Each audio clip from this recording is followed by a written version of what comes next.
On est prêt. Feu! C'est une scène de chasse, comme elle se pratiquait il y a 25 000 ans. Allez, on montre l'animal avec la main gauche.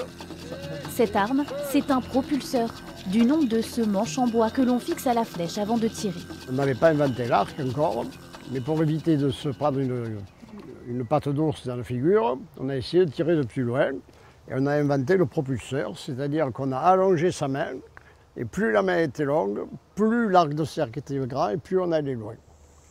Pascal est archéologue. Chaque été depuis 15 ans, il travaille ici au roc de Cazelles.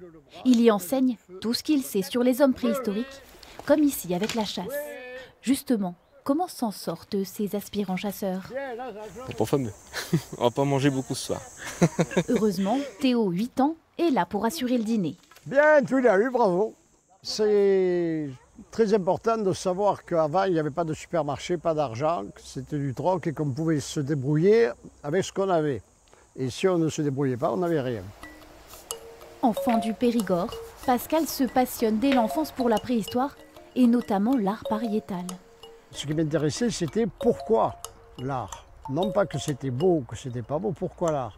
Et de fil en aiguille, ça m'a conduit dans les grottes, ça m'a conduit en Égypte, ça m'a conduit au Sahara, ça m'a conduit dans pas mal d'endroits.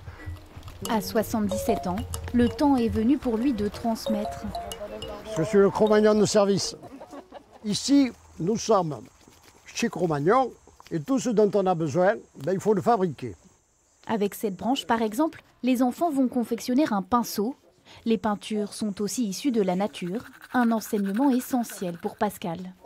Je tiens à faire ça parce que j'ai appris beaucoup de choses par les livres et je me suis aperçu que dans les livres, il manquait quelque chose d'important, c'était de toucher. Déjà, c'est pas la même texture, donc ça s'étale un petit peu.